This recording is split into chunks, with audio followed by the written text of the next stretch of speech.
bien, amigos, continuamos nosotros aquí en Economía para Todos y ya conectado Rafael Sagni, que él es gerente de estudios económicos de Comex Perú. ¿Cómo está, Rafael? Bienvenido. Hola Valeria, ¿qué tal? ¿Cómo estás? Buenas tardes. Muy buenas tardes. A ver, el tema Perú-México ha sido noticia en las últimas horas. Hemos estado muy atentos incluso a esta conferencia que suele dar por la mañana la presidenta en México.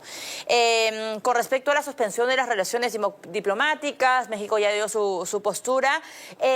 Muchos se preguntarán, ¿esta suspensión de relaciones diplomáticas implica algún impacto o alguna pausa en las relaciones comerciales Perú-México, Rafael? Mira, estrictamente hablando, la ruptura de una relación diplomática no tendría por qué tener una repercusión directa en el comercio exterior, digámoslo para ser un poco más claros. No tendría por qué haber un cierre de fronteras para efectos de intercambio comercial entre ambos países. Sin embargo, todo tipo de anuncio, y en este caso no es un anuncio, es un establecimiento, un decreto, un rompimiento de relaciones diplomáticas, pues genera incertidumbre, un poco de riesgo, seguramente se podrían tomar decisiones anticipadas al respecto de qué podría pasar si mañana más tarde sucede tal o cual cosa.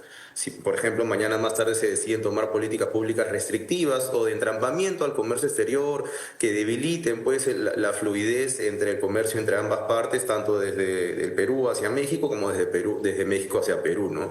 Sin embargo, también tenemos que poner en contexto lo que representa México para nosotros en materia de comercio exterior, porque nosotros, si bien es cierto, tenemos una relación comercial que data desde mucho tiempo atrás y que se intensificó a partir del acuerdo comercial, el TLC, con México desde el 2012, realmente Sí. la participación que tiene México en nuestras exportaciones es muy baja, es de apenas el 1%, y si lo vemos del lado de las importaciones es de apenas del 3%. Con esto no quiero minimizar ni digamos, decir que no tiene relevancia en nuestro comercio Sí. exterior, Porque pero es el dato.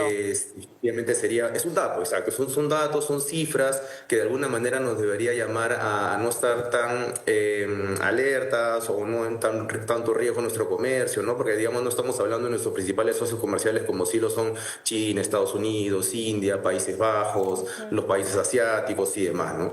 Ahora, Rafael, yo recuerdo que en APEC lo que se hizo es que la memoria no me falla, con China fue como una actualización de este tratado comercial, de este vínculo comercial que había.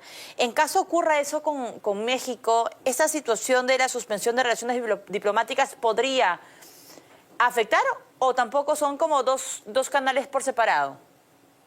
Definitivamente si hablamos de acuerdos comerciales, de nuestra política exterior de integración con el mundo, naturalmente tenemos muchos acuerdos. Tenemos 22 acuerdos que nos unen con 58 países del mundo. El que mencionas efectivamente, el TLC con China, el año pasado surgió una optimización del TLC que incluía nuevos acuerdos, nuevas disposiciones, sobre todo en materia de intercambio de información aduanera.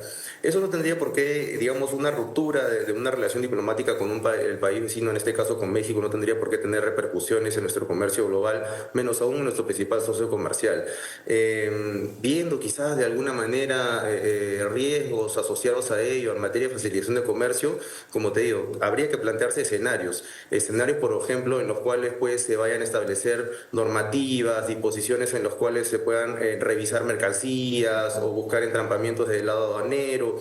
Esto que se conoce como barreras no arancelarias, barreras burocráticas para efecto del intercambio, pero claro, tendrían que ser disposiciones ya internas de los Claro, países, ¿no? claro. Entonces, para eso, si es que las empresas que están de alguna manera vinculadas con el comercio exterior entre ambos países quisieran anticiparse, veríamos pues en las próximas semanas, en los próximos meses, seguramente anticipación de compras, ¿no? Las zonas de compra ya están establecidas naturalmente en 6 meses, un año, pero veríamos que quizás seguramente para anticiparse a un escenario que es riesgoso, de incertidumbre y no sabemos cómo van a responder los países, Ajá. podrían acelerarse esas ventas. Ahora, Rafael, mencionaste al inicio pues que que el peso, ¿no?, de la relación comercial Perú-México no es tanta. Eso sí, por supuesto, desmerecer esta relación que sí existe entre ambos países. Pero, ¿qué le exportamos a México? México, ¿qué importa del Perú? ¿Cuál es, de repente, cómo se compone esta canasta exportadora de ida y vuelta? Un poco también para tener el escenario más claro. Sí, claro. Mira, en el caso de nosotros como país, nosotros realizamos envíos a México básicamente de los relacionados al sector agroindustrial.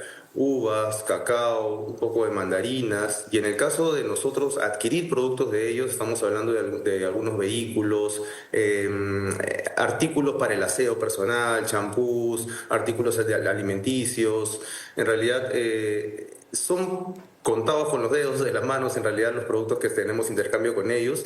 Y un dato no menor que se me estaba pasando era ver también cuánto representa para México el intercambio con Perú. Recordemos y siempre tengamos en cuenta que un país como México tiene a su principal mercado de destino y de compras al lado, que es Estados Unidos, ¿no? Sí. Entonces, pero nosotros representamos, así como para nosotros representa el 1%, nosotros para México representamos apenas el 0,2% de nuestro comercio, de su comercio exterior. Entonces es bastante, en este caso sí ya podríamos hablar de, o categorizar como ínfimo en realidad el comercio que tienen ellos con nosotros. No obstante, pues como bien mencionábamos, pues no debemos desmerecerlo, ¿no? Y ¿Cuál? seguramente también tener en cuenta que existen inversiones mexicanas en nuestro país, Claro. algunas asociadas al tema del desarrollo de alimentos, asociadas incluso al tema de minería, telecomunicaciones y demás, y que seguramente si mañana más tarde se dan estos escenarios de entrampamientos, de intercambio de comercio, entrampamiento de inversiones, algunas disposiciones que puedan ralentizar el comercio y las inversiones entre ambos países, naturalmente las empresas, los grupos económicos harán los llamados pertinentes a los estados para efectos oye, no me bloquees, una plaza atractiva para nosotros como es el Perú o como es México, ¿no? Porque finalmente recordemos que en el comercio exterior, en las inversiones, los jugadores principales son los empresarios, son las empresas, los grupos económicos, los estados, los gobiernos son los que tienen que facilitar de alguna manera ese intercambio. Totalmente. ¿Cuántas empresas peruanas están o exportan a México? ¿Qué productos A componen México. este 1% que mencionas? Sí, mira, el registro de empresas que realizan envíos a México es de alrededor de los 820, 830 empresas, ¿no? Claro, tenemos que tener en cuenta que esas mismas empresas seguramente exportan a otros países, ¿no? Pero las empresas que exportan a México son alrededor de 820, 830.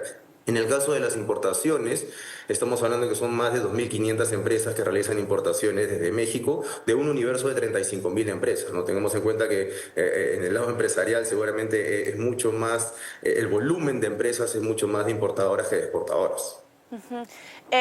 Saliendo un poco del tema, Rafael, sabemos que el presidente de la República, ayer hubo una conferencia, estuvo la ministra de Economía. Hay varios temas en agenda que ha planteado el sector privado, ¿no? El tema de la lucha contra la inseguridad, con respecto también a las zonas económicas especiales, pero hay algo que se suele repetir, que es la situación de los feriados, ¿no? Los feriados que, bueno, si es que sumamos los países de América Latina o los comparamos con otros, Perú tiene una cantidad de feriados muy por encima de los vecinos. ¿Esto se ha tocado con el presidente? ¿Cuál es la postura en este caso de Comex? Mira, desde Comex Perú hace algunos meses pusimos de manifiesto nuestra posición al respecto de los feriados. Hoy en Ajá. día tenemos 16 feriados. 16 feriados que si a eso le sumamos los 30 días por ley que recibe un trabajador pues para efectos de sus vacaciones y por ahí unos que otros días adicionales, estamos hablando de que tenemos más de 46 días inactivos que definitivamente alteran y afectan la productividad de la economía en realidad, ¿no? Y más aún, si nos ponemos en contexto de cuál era el real objetivo de contar con feriados o días conmemorativos, ¿no? Era el hecho de poder darle la posibilidad a las personas de poder viajar, de poder consumir, de reactivar la economía y demás. Pero lamentablemente estos feriados o algunos de estos feriados no están cayendo en fin de semana, en viernes, en lunes, no están haciendo que efectivamente pues le dé las oportunidades y las opciones a las personas de poder consumir, viajar, reactivar la economía por el lado del turismo, en realidad por el lado de los restaurantes y hospedajes, y están cayendo día de semana. Entonces, es muy complicado pues tener un feriado entre semana por el cual el empleador tenga que poder contratar y pagar un salario adicional, ¿no? Y en realidad pues a un trabajador que lamentablemente pues tiene que estar acudiendo a su centro de trabajo. Y vimos que desde una data del Banco Central de Reserva, que ellos Sí. hicieron unas estimaciones hace unos cuantos años, si bien es cierto, existía un beneficio económico para el rubro o las actividades de restaurantes y hospedaje, no era así para otro tipo de actividades. Es decir, pongamos en contexto, pensando en lo que es el bien común, el bien para la sociedad, el bien para la economía, establecer más feriados, si bien es cierto, podría dar la posibilidad de reactivar o generar mayores ingresos al turismo y al hospedaje, restaurantes y demás. No era así para efectos de la minería, construcción, servicios en general, manufactura. Entonces estábamos hablando de un perjuicio en realidad para la economía, cuando en realidad pues lo que se quería era pues reactivar la economía en su conjunto. Entonces, plantear quizás la eliminación de feriados o buscar de alguna manera retroceder a los últimos feriados puede ser un poco difícil políticamente, pues tedioso desde el lado del Congreso, porque recordemos que desde el Congreso es que salen los feriados, pero de alguna manera deberíamos establecer candados, no más feriados. O sea, planteemos días conmemorativos, ¿no? Recordemos no sé, héroes, recordemos productos, días de gastronomía. Y es que parece gracioso, pero inclusive se habló en algún momento de establecer el feriado por la elección del Papa, que todos estuvimos felices. En realidad el regocijo que generó ello para muchas de las personas que son católicas y no católicas pues fue bastante enorme, pero no por eso íbamos a establecer un feriado o una ruta papal o qué sé yo, pues para destinar recursos para ello. Entonces, ojalá desde el Congreso, desde la presidencia pues se tome a cuenta bien pues dejar los feriados ahí, porque tenemos 16, somos pensando en la región, somos los segundos, terceros que tenemos más feriados. Argentina tiene como 22, le sigue Chile, Colombia con alrededor de 20, 19, y nosotros tenemos 16. Entonces, es complicado. Numéricamente, fríamente, pues es perjuicioso para la economía. Ya para ir cerrando, Rafael, ¿cómo va el año? Nos falta pues casi, bueno, noviembre se va volando. ¿Cómo está cerrando el comercio exterior, ese 2025? Hemos superado cifras 2024, ¿cómo apunta el 2026 con esta situación de los aranceles, Donald Trump, pero además las elecciones para nosotros? El comercio exterior, el comercio peruano, en el caso de las exportaciones, estamos volando. Afortunadamente, los precios internacionales nos están jugando muy a favor. Vamos a superar seguramente el umbral de los 80.000 millones de dólares. Pero tengamos en cuenta y veamos las cifras, que si bien es cierto, vamos a crecer en valor a 2 dígitos, es más de 15, 17%. En el caso del volumen, por más que no deberíamos mezclar, como quien dice, papas con camote, porque estaríamos mezclando minería con agro y demás, el volumen total de nuestras exportaciones está cayendo. Y si uno hace el zoom o hace, digamos, el foco, coloca el foco en lo que es minería, si bien es cierto, los valores de exportación están aumentando en 2 dígitos, están cayendo en volumen. Pero claro, nos estamos viendo beneficiados por el efecto de los Por el precios. precio. Ok. Sí, exacto. Y por el caso, por el lado de la coyuntura que existe con Estados Unidos, esta guerra comercial, el establecimiento de aranceles y demás, como lo dijimos desde el inicio de año, durante este año seguramente se iban a acelerar las compras y las ventas, lo que es lo que ha pasado para efectos de anticiparse a los nuevos aranceles. El real impacto que se vería si es que los precios internacionales se reajustan hacia el próximo año sería en el 2026. Recordemos que en el 2018, en la época, en el periodo de Trump 1, nuestras afectaciones a nuestras exportaciones fue directa. Hubo menor dinamismo de la economía global, China empezó a demandar menos manufacturas, Estados Unidos también demandó menos productos, nuestras exportaciones en aquel 2019, al año siguiente del establecimiento de esa primera guerra comercial, cayeron en 3%. Es decir, Claro. no nos sorprendamos de que exista alguna afectación hasta el próximo año, que seguramente también ya les vienen diciendo muchas agencias internacionales, ¿no? Pero todo esto podría ser encubierto por los precios internacionales que podrían seguir al alza. Entonces, se habla mucho del precio del oro, el precio del cobre, que superaría ¿Y los se 4.000, mantendría el los próximo año? Rafael, ¿cuál es la estimación de COMEX? Nosotros no hacemos estimaciones al respecto de los precios, pero sí seguimos las tendencias y el ¿Y qué próximo año dice la estaríamos tendencia? hablando que estarían superándose lo de este año. Pero claro, todo puede pasar en los mercados internacionales, algo más puede suceder, no estamos latentes a un conflicto geopolítico adicional en el exterior. Crucemos dedos.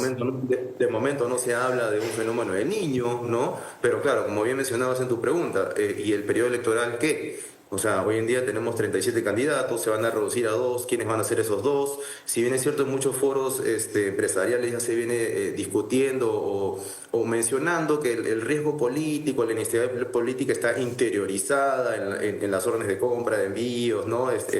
Pero siempre vas a tener ese riesgo, ¿no? Sobre todo para saber o a sabiendas de cuáles van a ser esas dos alternativas que te acompañen para efectos de elegir a tu próximo presidente y más aún quiénes van a acompañarlos del Congreso. Sabemos pues no que hoy en día o de hace varios años no existe ese equilibrio de poderes y que lamentablemente el Congreso es el que de alguna manera parece que tiene la sartén por el mango. Entonces, Mm. si no se dan alianzas, entonces ¿de qué sirve pensar en el presidente? Y son temas ahí que podemos discutir otros días en materia política. Muy bien. Rafael, muchísimas gracias por atendernos esta tarde. Rafael Sagni, gerente de estudios económicos de Comex Perú, estuvo con nosotros. Gracias por la explicación, que es una pequeña radiografía que se tiene, ¿no? Desde los ojos de Comex Perú, que es un gremio súper importante que tenemos en el país.